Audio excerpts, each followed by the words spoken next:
venait au lavoir et bien sûr, toutes les dames du village venaient laver leur linge ici, au temps où il n'y avait pas de machine à laver. Elles venaient laver leur linge, mais elles venaient aussi beaucoup discuter des potins du village. Voilà. Et ce lavoir avait deux fonctions: laver le linge et arroser les jardins qui sont au-dessous. C'est-à-dire que le soir, chaque soir, on vidait le lavoir et un jour par semaine, chaque personne avait un tour pour arroser les jardins. Voilà. Et là, il y a les jardins, donc, qui s'appelle Chemin des Jardins, et tous les gens du village avaient un jardin dessous. L'été ne coulait pas il y a quelques années, mais l'hiver, on avait toujours de l'eau. Et là, depuis la sécheresse, il n'y a plus d'eau au lavoir. Ça nous embête un petit peu quand on a des grosses pièces, des paillassons à laver, des tapis, on venait les laver là, mais à part ça, non. Tout le monde a une machine à laver maintenant à la maison. Quand je venais en vacances, puisque moi j'habitais pas là, hein, on venait en vacances. L'été, quand on venait en vacances, souvent je venais laver mon linge ici, oui. Il y a 40 ans ou 50 ans.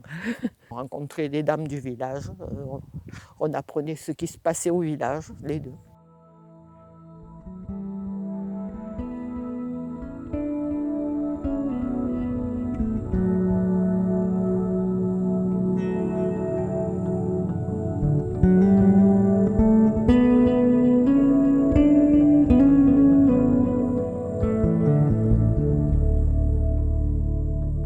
Je dirais que nous sommes à la partie sud du village et évidemment en hiver il y a le soleil et puis surtout ce qui est très important, nous avons une vue magnifique sur le Canigou.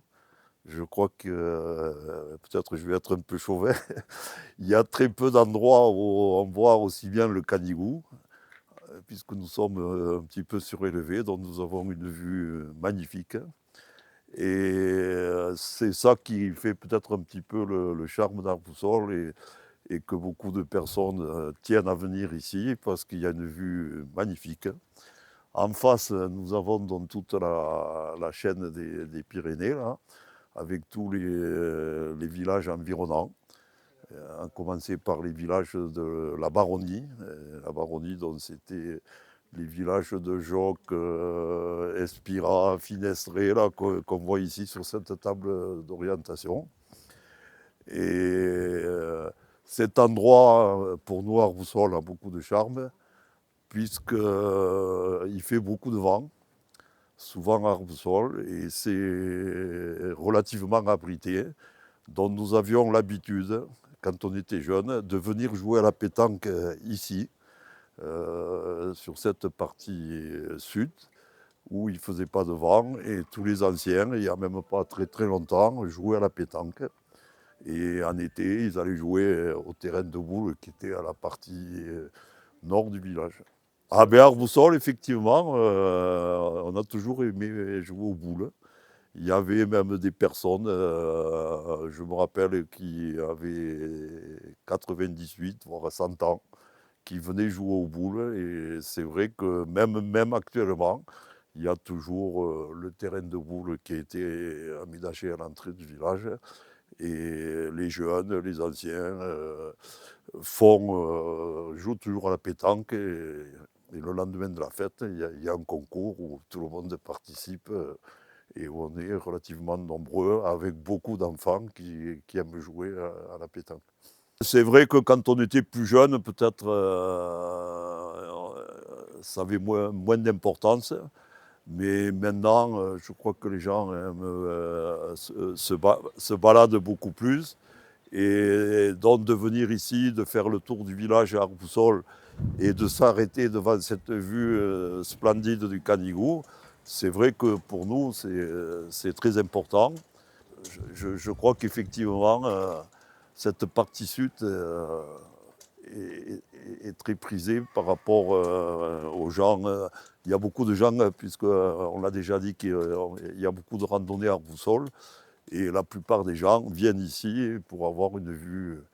On a d'ailleurs peut-être une anecdote, mais Euh, Il y en a beaucoup qui disent que Aeux, c'est le village le plus ensoleillé de France, mais on va faire une étude parce que comme nous, on est un peu surélevé par rapport à eux, on a peut-être un peu plus de soleil qu'eux. Donc, des scientifiques vont mener cette étude, mais je ne sais pas quelle sera la conclusion.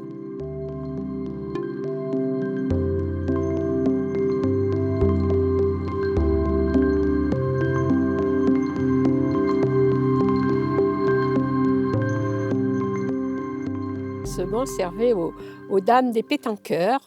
Donc on venait, on s'installait et on regardait nos joueurs de pétanque, notamment une dame qui s'appelait Nénette et qui venait jouer à la pétanque en talons. Et alors c'était incroyable parce qu'elle jouait très bien à la pétanque. Et nous passions nos après-midi à partir de 16h. De 16h à 18h, voilà, on était là. On était 5 à 6 dames sur ce banc qu'on nous avait installé exprès. C'était d'ailleurs Henri Tarenne qui nous avait fait ce banc avec notre ami Joseph, là ici présent. Et c'était tous nos après-midi. On n'aurait jamais loupé une journée, un après-midi de pétanque assis sur ce banc, avec cette vue surtout sur le Canigou, qui était incroyable. Ça me rappelle des bons souvenirs. Bon, malheureusement, les pétanqueurs sont tous partis. Et l'autre terrain de boules est plus bas et on n'a pas du tout la même vue. Celui-là, c'était vraiment bien. Alors, les hommes, ils apportaient du sable pour pouvoir jouer, pour pas que les boules, elles soient trop abîmées avec le goudron. Et voilà, c'était vraiment très, très bien. Un bonheur, ces joueurs de pétanque devant le Canigou et sur ce banc.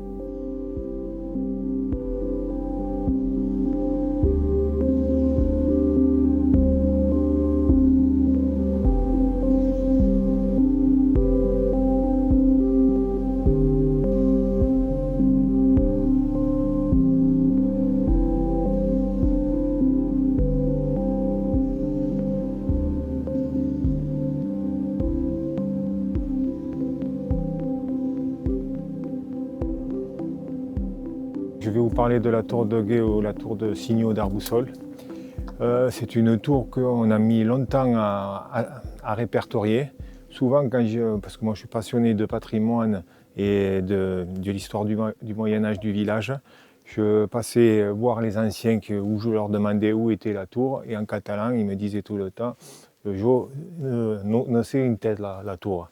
Mais donc à force de faire des études avec mon ami qui est Jean-Pierre Garrigue, qui a fait le livre sur Arboussol et Marcevol. Donc avec les archives départementales, on a réussi à retrouver cette tour de guet à Signaux qui servait donc à alerter les populations quand il y avait du mouvement des troupes dans la vallée ou des autres comtés à côté, à Y, à Perpignan. Donc on allumait un feu en haut de cette tour de guet pour prévenir de se rendre dans les fortifications qu'il y avait ou à Marcevol ou dans le vieux village d'Arboussol. Donc je tiens à vous signaler que la tour, on voit juste le côté est de cette tour. Elle a été remaniée après pour en faire une sorte de bergerie et elle est citée dans un ou deux livres, donc avec toutes les tours à signaux de la vallée, avec celle de Goa. Donc c'était un signal d'alerte qui se propageait dans toute la plaine du Roussillon jusqu'au Conflans pour avertir du danger imminent qui arrivait sur le village. C'est quelque chose que j'aime depuis que je suis ado, quoi. J'adore l'histoire, même l'histoire de France, l'histoire de la Catalogne. Donc j'essaye de me renseigner sur Arboussol, qui est mon village de cœur, puisque j'ai toute ma famille qui est originaire d'ici. Il n'y a pas beaucoup d'archives sur Arboussol, donc j'essaye d'apporter un peu de mes connaissances à toutes les générations futures par rapport à ce village qui est moins archivé que par exemple Marcevol ou le Prieuré. Donc petit à petit, on arrive à essayer de voir la continuité de l'histoire de ce village qui était pas bien grand, mais qui pour moi compte énormément dans mon cœur. Donc je suis né à Perpignan, je suis parti dans la région parisienne suivre mes parents. parce que le boulot les appelait là-bas. Et je suis revenu après faire mes études à Montpellier. Et après, donc, je suis rentré à la mairie d'Arbousol il y a une quinzaine d'années. Et donc, ça me permet de peaufiner mes connaissances sur Arbousol. Moi, je suis entre les deux générations, c'est-à-dire j'ai plus de 50 ans. Et donc, il y a pas mal de jeunes qui sont venus. On a eu une attractivité d'Arbousol sur des générations beaucoup plus jeunes que la mienne, qui ne sont pas d'ici. Et avec moi, les anciens, avec qui je m'entends très bien.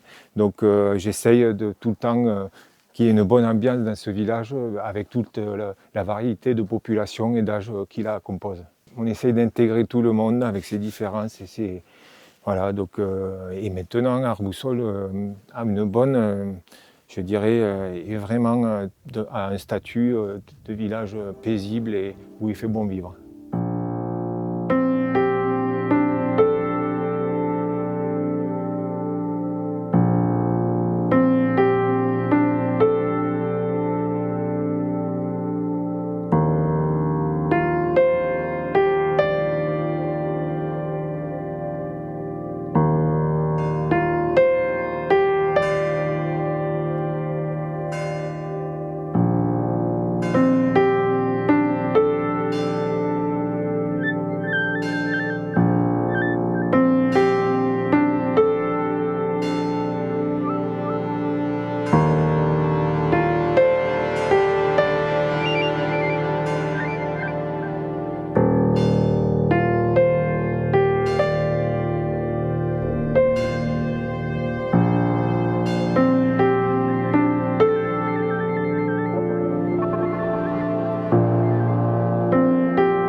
Cette église, maintenant, elle est ouverte que pour des décès, des mariages, il n'y en a pas beaucoup. Et au niveau des cérémonies religieuses, c'est au moins tous les 2 mois, une messe tous les 2 mois. Voilà. Alors qu'avant, c'était la messe, enfin avant, quand j'étais jeune, tous les dimanches.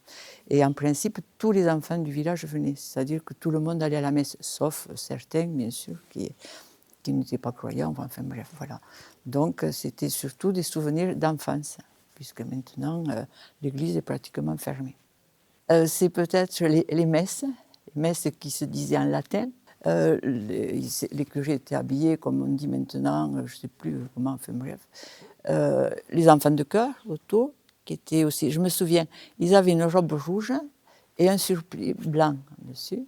Donc voilà, dans la messe en latin, le curé disait des prières, les enfants de chœur répétaient, et il n'y en avait qu'un seul qui parlait latin, qui répondait en latin. Les autres ne connaissaient pas du tout le latin. Voilà. Et donc, les enfants, c'était un peu long. Moi, je reconnais que la messe, c'était un peu long. Surtout en latin, je n'y comprenais rien. Et ma grand-mère avait son missel, dont il y avait la partie en latin et la partie en français.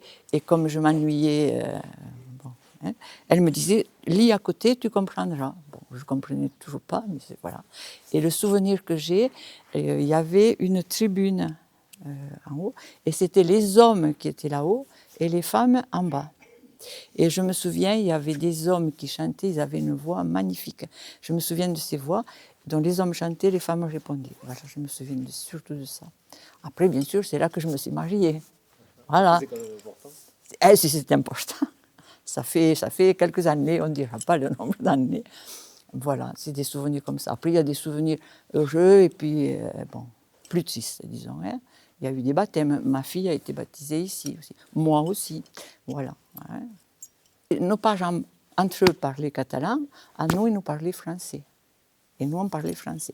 Parce qu'eux, ils avaient été brimés, puisqu'à l'école, il ne fallait pas parler catalan. Voilà. Mais après, bon, quand même, je suis partie, donc le catalan, ça avait de l'importance pour moi. Mais je ne parle pas catalan couramment. Quand je suis en collège, je parle catalan.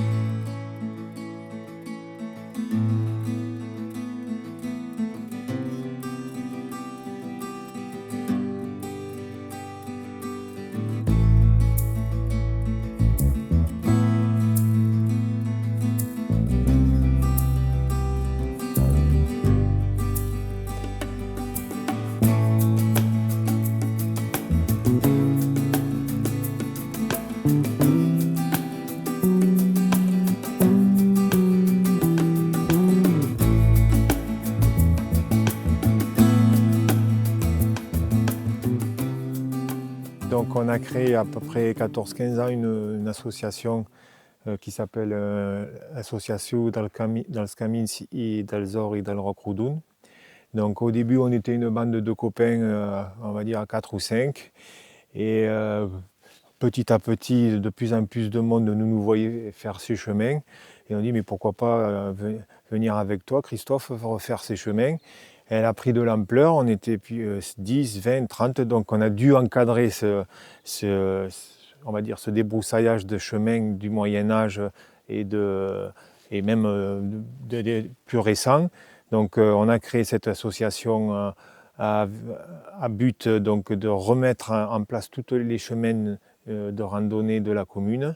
Ce qui est aussi très appréciable, c'est qu'après la matinée de débroussaillage, il y a une autre équipe qui prend le relais pour faire de la cuisine du terroir. C'est souvent les mamies, il y a aussi des cuistots qui viennent nous donner un coup de main. On est quand même au repas une quarantaine à chaque fois.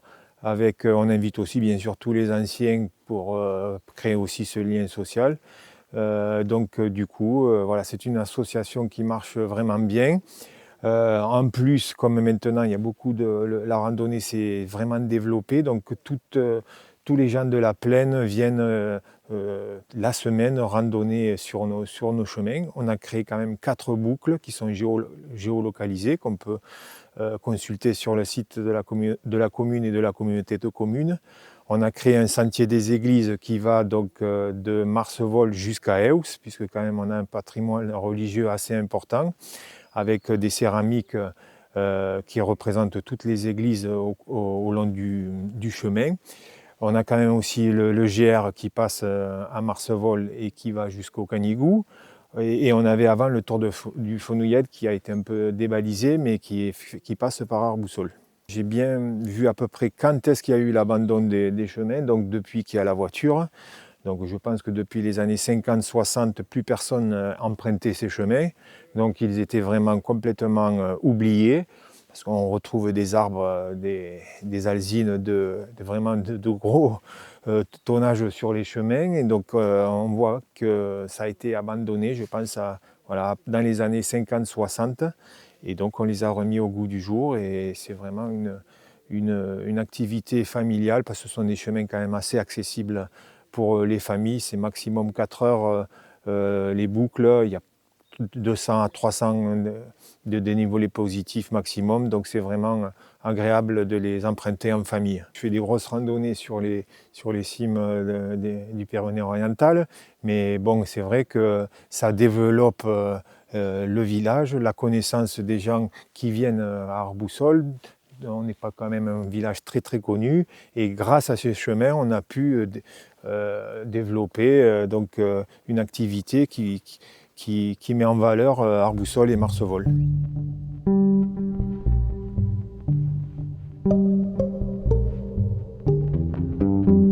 Quand le temps était pour les vendanges, il y avait 5 ou 800 hectolitres de vin ici. Et je l'ai connu à l'époque que les chevaux, c'était vraiment intéressant à voir. Et le soir, ils avaient des réunions ici à la cave. Et j'ai vu pour la dernière fois la cave pleine, ils avaient commencé à faire du rosé. Et puis après, bon, ils ont donné les primes d'arrachage, et tout comme ça. Et tout le monde laissait tomber un petit peu, les enfants ne pouvaient pas vivre avec ce morceau de vigne. Là. Les enfants sont partis, les vieux sont restés quelque temps, puis après, bon, tout est parti, les hectares sont partis, tout laissé abandonné avec la prime d'arrachage. C'était plein de vignes partout. Il y avait un coin comme ça, il y avait des 4 ou 5 sources, mais j'y étais. Ah oui, c'était vert, c'était truc. Il y avait le matin, on entendait hey, hey, hey, oh, oh, 6 heures du matin, pour aller sulfater ou pour aller. Se sont réunissaient tous, et puis après, chacun partait dans ses vignes. Il y avait des gens qui s'arrêtaient beaucoup pour prendre du vin. C'était un vin petit, de degré petit, mais il était fin et il était bon. Les anciens sont partis les uns derrière les autres, il en reste très peu. Et la vie reprend dans le village, mais c'est pas comme c'était avant. Moi, je suis bien habitué là, ça fait plus de 30 ans que je suis là, hein. Même davantage. Quand je venais travailler ici, tout le monde s'assoyait au parapet là-bas, les anciens, pour me regarder travailler. Moi, j'étais dans la maçonnerie, mais pas ici, hein, à Perpignan. J'avais acheté un petit truc là, et je me suis rattrapé par rapport aux enfants, je disais, pour passer les vacances. Seulement les vacances, les enfants sont partis, c'est moi qui suis revenu. Et voilà. Non, mais tout le monde était cordial avec les gens. Tout le monde était là pour te, si tu vas quelque chose, je te mets la clé là, je te donne. Ah, c'était super, maintenant on ne peut plus le faire. Maintenant, il faut fermer aux dates de trucs d'Anne-Marie, sa mère. Elle est descendue de chez elle, qui habite en face de le lavoir. Elle est descendue, rincée quelque chose, elle est revenue, on lui avait fauché le porte-monnaie.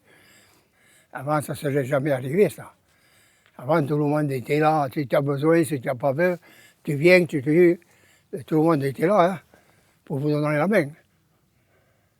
À cette école, c'était vraiment une bonne vie de vie. Et là, le vin, c'est pareil.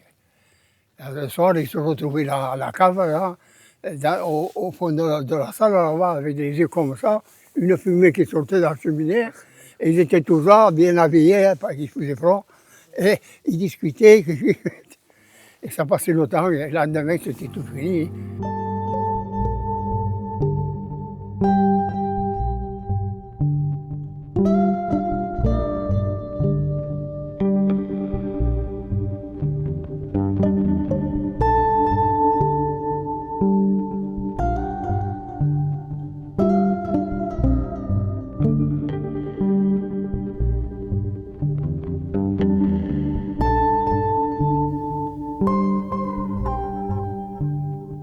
Alors cette fontaine, elle a une histoire. Elle a été refaite il y a à peu près une dizaine d'années, mais avant, c'était une auge qui permettait aux gens du village de venir faire boire les bêtes le soir avant de les rentrer.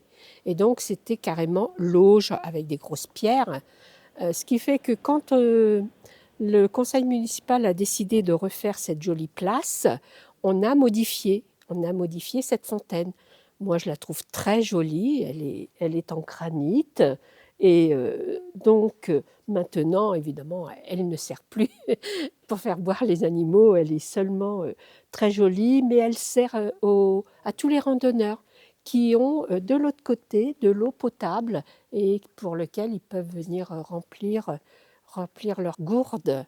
Cette auge-là a été remplacée par ce granit. Et moi, je trouve ça très joli quand on arrive dans le village. C'est la première chose qu'on voit. Et je trouve que ça a été très, très bien refait. Mais que de polémiques parmi les gens du village qui, pour eux, ben voilà, on avait défiguré la place du village. Alors que non, je trouve que voilà, on n'en a pas partout, des fontaines comme celle-ci. Et donc, avec de l'eau potable et de l'autre côté. Tout le monde croit qu'il y a des poissons rouges dedans. Mais non, il n'y a pas de poissons rouges. Voilà. Et quand il fait chaud, les enfants, ils viennent mettre leurs mains dans l'eau. Ils sont heureux comme tout. Actuellement, il y a une fête. C'est la fête d'été qui, normalement, a lieu le 6 août, où, comme on l'a vu à l'église, on fête deux scènes du village. Et cette fête d'Arboussol, avant il y avait 2 fêtes. Il y avait une fête d'été et une fête d'hiver. Mais là maintenant en hiver, il y a beaucoup moins de monde. Par contre en été, il y a beaucoup de monde. Et cette fête d'Arboussol est très prisée, même actuellement. Donc quand j'étais jeune, effectivement, on faisait cette fête normalement avec une coble. Et donc actuellement, ça s'est perpétué. Et lors de cette fête, à l'époque, on faisait, tout le monde dansait. D'ailleurs, là-bas, il y a une plaque qui date de très longtemps. On voit des danseurs au début du XXe siècle. Et puis après, ben, nous, il y avait un comité des fêtes. Pour ma part, j'ai participé pendant plusieurs années à ce comité des fêtes. Et dans chaque maison, il y avait 10, 20, 30 personnes qui étaient invitées. Ce qui fait que le soir, on se retrouvait peut-être à 200 ou 300 personnes. Et le clou de cette fête, c'était la fameuse farandole qu'on faisait. Et cette farandole qui était jouée par les musiciens, qui était donc connue un peu dans tous les villages, permettait donc de danser, de faire une ronde. Et puis surtout, ce qui était important et que beaucoup de jeunes prisaient, c'est qu'on s'éloignait de la place centrale, là, et on allait dans les petites rues où il n'y avait pas de lumière. Et là, de temps en temps, il y en avait quelques-uns qui peut-être s'arrêtaient et qui, comme on dit en catalan, et qui fastageaient un peu. Voilà. Donc, après, on se retrouvait ici et on montait sur des chaises, on faisait une bise à sa, à sa danseuse, et puis voilà. Donc, c'était une très très belle ambiance et tout le monde se régalait. Je conduisais un petit peu la farandole, donc, puisque on prenait un drapeau catalan et donc voilà, et puis tout le monde suivait, les grands, les petits, et voilà, donc tout autour de ces rues, là, on partait par ici, on revenait, etc., et on se retrouvait après sur la place. Bon, le rythme, il était donné par les musiciens qui jouaient dans la fameuse farandole, hein. Ta ta ta ta ta ta ta ta ta ta ta ta ta ta ta. Et donc, oui, on tournait, on faisait on tapait sur les gens, on faisait des tunnels, etc. Et puis donc le clou, c'était de monter sur les 2 chaises qui étaient au milieu de la place et de faire une bise à sa compagne. Maintenant, on l'a fait moins, mais bon, il y a une ambiance assez forte là, tout autour de... On aime beaucoup le rugby et notamment l'USAP, même si maintenant il y a quelques problèmes. Et donc il y a des jeunes d'ici qui montent sur l'estrade et qui chantent avec les musiciens. Et il y a une ambiance familiale très, très, très, très bien et que tout le monde apprécie. Comme l'a dit Joseph là tout à l'heure, il y avait des vignes un peu partout. Alors c'est vrai que c'était des vignes en terrasse tout autour du village sur quelques kilomètres. Et après, évidemment, il y a eu les gens du village ne pouvaient plus vivre du vin, quoi. Et du coup, donc, la plupart sont partis. Beaucoup ont été fonctionnaires. Et donc, le village a eu tendance à baisser avec beaucoup de personnes âgées. Et puis après, à partir des années, il y a 20 ou 30 ans, le village s'est régénéré. Des maisons qui se sont construites autour du village. Et il y a pas mal de jeunes qui sont venus, puisque à un moment donné, je crois qu'il y avait une vingtaine d'enfants ici au village, alors qu'à une époque, il y en avait 1, 2 maximum. Peut-être on va vivre un deuxième épisode, mais bon, on espère que ça se maintiendra. Le problème un petit peu à Arboussol, c'est qu'on ne peut plus trop construire, alors qu'il y a beaucoup de gens qui sont demandeurs. Pratiquement tous les terrains sont vendus et ne sont pas constructibles. C'est lié un petit peu parce qu'au niveau de l'eau, c'est assez restreint. Et on ne peut pas construire une dizaine, une vingtaine de maisons parce que les ressources en eau sont quand même limitées.